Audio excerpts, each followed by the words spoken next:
Hey guys, अगर आप हमारे स्टूडियो कंस्ट्रक्शन में इन्वेस्ट करके हमारी मदद करना चाहते हैं और साथ ही एक अच्छा प्रॉफिट कमाना चाहते हैं तो मुझे व्हाट्सएप या फिर कॉल करें इस नंबर पे। इससे हमारी फ्रीक्वेंसी ऑफ वीडियो अपलोड भी बढ़ जाएंगे और आपको भी एक अच्छा प्रॉफिट मिल जाएगा।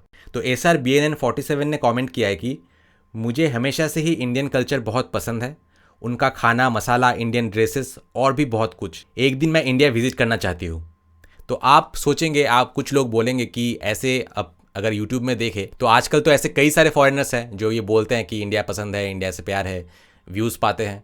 But this is the difference actually कि वो उनका जो ऑडियंस है वो इंडियन है। यहाँ पे जो कमेंट किया है उसने वो बेसिकली एक पोर्तुगीज़ वीडियो है, तो उसका कोई इंटेंशन नहीं था। इनफैक्ट अगर मैं ये आप तक नहीं पहुँचाता तो ये पहुँचता नहीं। ये रॉ इमोशंस और रॉ कमेंट्स जो है वो अनएडिटेड है और यही चीज़ आपके सामने मैं लाता हूँ। और यही डिफरेंस है दूसरे कई सारे फॉरेन चैनल में से जो इंडियन व्यूज़ पाने के लिए या फिर इंडियन व्यूअर्स के सामने ये बोलते हैं। और जो है ये टोटली अनएडिटेड है, वो अनअवेयर है कि उनका जो कमेंट है वो इंडियन तक कभी पहुंचेगा। और उनको शायद अभी भी नहीं पता कि बहुत सारे इंडियंस जो है उनके कमेंट्स के बारे में वो जान गए हैं। तो यही डिफरेंस है।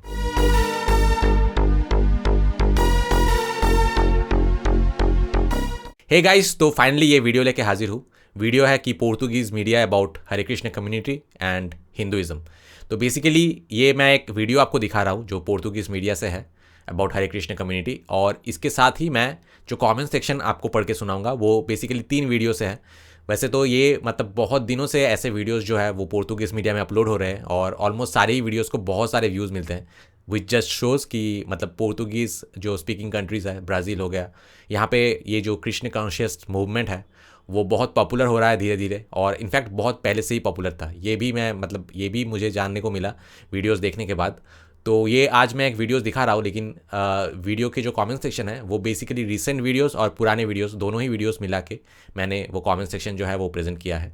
और साथ ही मैंने तीनों ही वीडियोस के लिंक जो है वो डिस्क्रिप्शन में दे दिया है, तो आप खुद भी जाके पढ़ सकते हैं। लेकिन लिंक आपको एक दिन बाद मिलेगा, 24 आवर्स के बाद मैं अपडेट करूँगा। तो चलिए वीडियो देखते हैं। क्या आपको वैष्णविज्म के बारे में पता है? शायद आप इसे किसी दूसरे नाम से जानते होंगे। एंग्लोस्फेयर के स्पेशल रिपोर्ट में आप इसे चेकआउट कर सकते हैं। भगवान के लिए सच्चे प्रेम को बढ़ाना, यही हमारा मेन गोल है। लेकिन ऐसा करने के लिए हमें खुद को शुद्ध करना होगा। हमें मेटलिस्टिक कंटामिनेशन को मिटाना पड़ेगा और शरीर की जड़ों से खुद को शुद्ध करना पड़ेगा।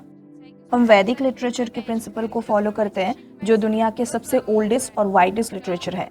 इसीलिए मैं इसके बारे में बात करते हुए 3 दिन तक बिता सकती हूँ। हालांकि इसके बारे में हमें ज्यादा जानकारी तो नहीं है, लेकिन इतना बता सकते हैं कि इसका आधार है भगवान की एग्जिस्टेंस, और उनमें से एक नाम है कृष्ण। कृष्ण मतलब सर्व आकर्षक।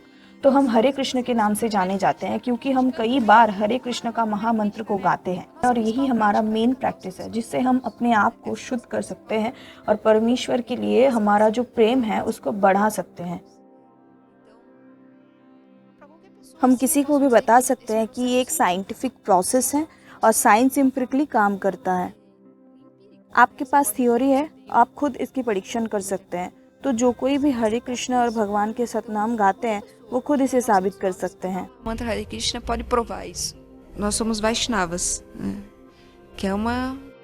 हम वैष्णवास हैं जो भक्तों के वंश है और शिष्यों के संघ की तरह काम करते हैं, जहाँ ज्ञान गुरु से शिष्य तक पहुँचाया जाता है। que segue com conhecimento que é passado de mestre para discípulo, assim. लेकिन हम हरे कृष्ण के नाम से जाने जाते हैं क्योंकि हम इसे कई बार गाते हैं। तो पश्चिमी देशों के लोग हमें हरे कृष्ण ही कहते हैं, जो एक फैमिलियर टर्म है।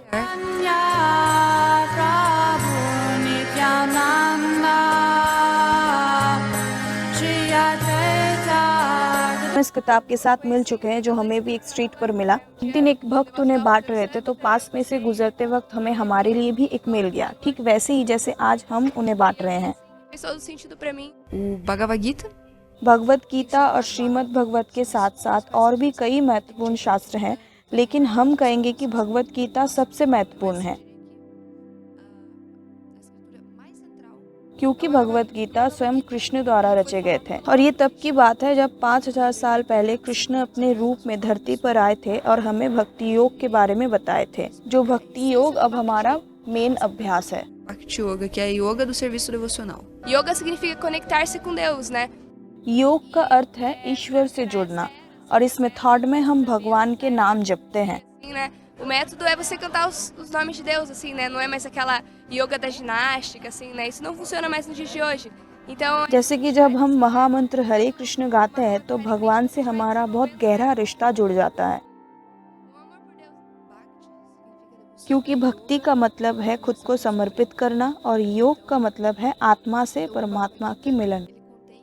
इसीलिए भगवत गीता में इस योग के लिए आवश्यक शिक्षा है। भगवत शुद्ध भक्तों द्वारा भगवान के लिए बोले जाते हैं। ये स्वयं कृष्ण द्वारा नहीं, उनके भक्तों द्वारा बोले जाते हैं। falado pelos seus devotos. तो हम तो दूसरे प्राणियों से श्रेष्ठ महसूस नहीं करते।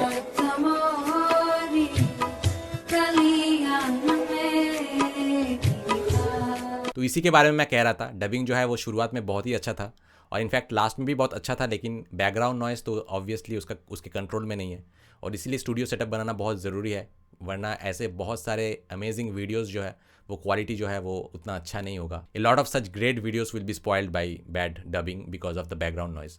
बट एनीवे, तो अब मैं आपको कमेंट सेक्शन जो है वो पढ़ के सुनाऊंगा, काफ़ी इंटरेस्टिंग कमेंट सेक्शन है। लेकिन उससे पहले मैं एक डाउट क्लियर करना चाहूँगा, क्योंकि बहुत सारे लोगों को ये मिसकंसेप्शन है। इनफैक्ट मुझे भी ये मिसकंसेप्शन था शुरुआत में, क्योंकि बहुत लोगों से मैंने ये सुना था। तो आज एक कमेंट मैंने देखा, मेरे एक प्रीवियस कृष्ण कम्युनिटी से रिलेटेड वीडियो है और वहाँ पे एक कमेंट किया है विनय शर्मा ने। तो विनय शर्मा ने लिखा है कि पैसे कहाँ से आ रहे हैं इनके पास, पढ़ाई लिखाई मत करो, बस भगवान का नाम लेते रहो और दान पर जियो। भगवान का कीर्तन करते थे हो क्या, यही भगवान का संदेश होगा पूरे मानव समाज के लिए। लास्ट में क्या बोला मुझे समझ में नहीं आया, बट एनीवे पहली जो बात है वो बहुत कोई बोलते हैं ऐसे, और ये मिसकंसेप्शन बहुत सारे लोगों को होता है। तो ये मिसकंसेप्शन जो है वो दूर कर लीजिए, क्योंकि मैंने बहुत क्लोजली उनके लाइफ को देखा है और उनके साथ टाइम बिताया है और मुझे बहुत अच्छी तरीके से पता है कि पहली बात तो मंदिर से इनको फूटी कौड़ी तक नहीं मिलता है, कुछ भी नहीं मिलता है मंदिर से। सिर्फ ऊपर के 1% हो सकते हैं कि वो टोटली जो डिवोट कर चुके हैं वो उनको, लेकिन वो उस जगह पे एक दिन पे नहीं पहुँचे हैं, बहुत सारे दिन बहुत कुछ काम करके बहुत सारे टाइम बिताने के बाद वो उस पोजीशन पे पहुँचे हैं। तो मे बी जस्ट अपर 1%, लेकिन बाकी जो है उनको मैक्सिमम फ्री का प्रसाद मिल सकता है, बट मंदिर से उनको फूटी कौड़ी तक नहीं मिलते हैं। तो ये तो थी पहली बात। और दूसरा भी एक मिसकंसेप्शन है कि यहाँ पे जो उसने लिखा था कि हर दिन बस हरे कृष्ण का नाम करते रहो। तो वैष्णविज्म में ऐसी कोई बात नहीं है कि वो करियर को डेवलप करने के अगेंस्ट है। इनफैक्ट बहुत बड़े बड़े सेलिब्रिटीज, एंटरप्रेन्योर्स, बहुत कोई है जो वैष्णविज्म कल्चर से जुड़ी हुई है, और कभी भी वैष्णविज्म ने उनको ये नहीं कहा कि करियर छोड़ दो, बस हर टाइम हरे कृष्ण का नाम करते रहो।